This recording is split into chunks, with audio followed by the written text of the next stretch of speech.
ఆఫీస్కి రావడానికి కొంచెం లేట్ అవుతుంది, ఏదైనా ఉంటే కొంచెం మేనేజ్ చెయ్యి. అయ్యో, నువ్వు ఆఫీస్కి రాకపోయినా పర్వాలేదురా, నిన్ను అడిగేవారు ఎవరూ లేరు. రే ఏంట్రా నువ్వు అనేది? ఊరే ముందు నువ్వు ఆఫీస్ గ్రూప్ లో ఇప్పుడే వచ్చిన మెసేజ్ చెక్ చేసుకోరా.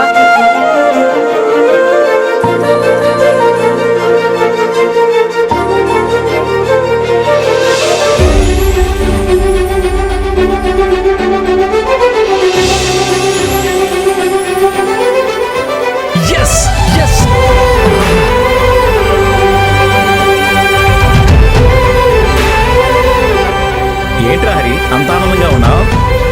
మాకు కూడా చెప్తే మేము సంతోషిస్తాం కదా. నాన్న, ఈ ఇయర్ నాకు బెస్ట్ ఎంప్లాయ్ అవార్డు వచ్చింది నాన్న.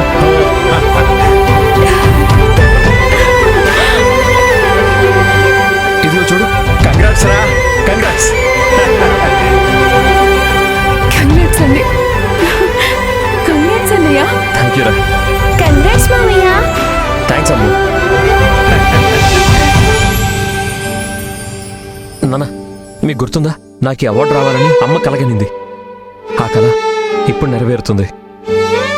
ఎప్పుడు చెప్పిందిరా మీ అమ్మ? అదే నాన్న, ఒకసారి టీవీలో చూసినప్పుడు ఎవరికో అవార్డు ఇస్తున్నప్పుడు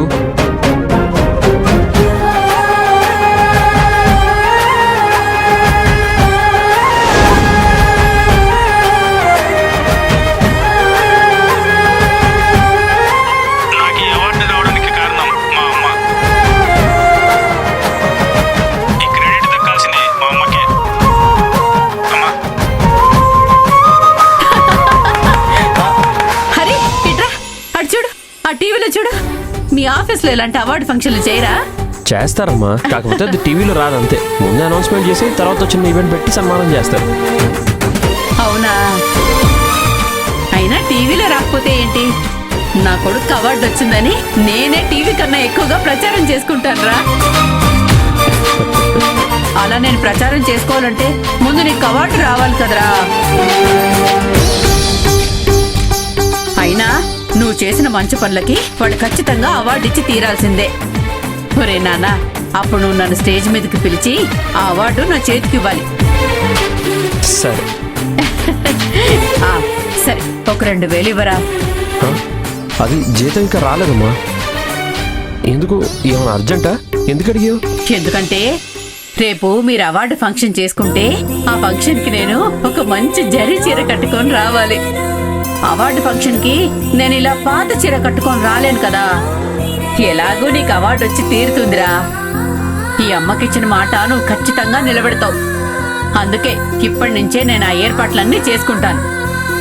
సరే అమ్మా, రేపు వచ్చేటప్పుడు డ్రా చేసి తీసుకొస్తాను. నువ్వు తీసుకురావాల్సిందే, నేను అందంగా రెడీ అవ్వాల్సిందే. అప్పుడు స్టేజ్ మీద నీ పేరు అనౌన్స్ చేసేటప్పుడు ఇలా ముందు సీట్లో కూర్చున్న నేను గబాళ్ళ పైకి లేచి హరి తల్లిని నేనే అని అందరికి గర్వంగా చెప్పి స్టేజ్ మీదకి వస్తానరా. స్టేజ్ మీద నీ పక్కన నిలబడినప్పుడు వాళ్ళ చేతుల మీదుగా నువ్వు తీసుకున్న అవార్డుని నీ చేతులతో నాకు ఇచ్చేయాలరా. ఈ అమ్మ కోరిక నెరవేరుస్తావు కదూ? అమ్మా, ఎప్పుడైనా నీ మాట కాదన్నా తప్పకుండా నెరవేరుస్తాను. నువ్వు అన్నట్టుగానే ఖచ్చితంగా అవార్డు తీసుకునే ప్రయత్నం చేస్తాను. ఆ ఈవెంట్ లో నిన్ను స్టేజ్ మీదకి పిలుస్తాను. అయ్యో నా బంగారు కొండ. ఏమండి, చూసారా నా కొడుకు? అమ్మ కళ నెరవేరింది నాన్న. ఈ ప్రపంచాన్ని గెలిచినంత ఆనందంగా ఉంది. నాకు అవార్డు వచ్చిన విషయం అమ్మకి తెలిస్తే నా మీద ఉన్న కోపం అంతా తగ్గిపోతుంది.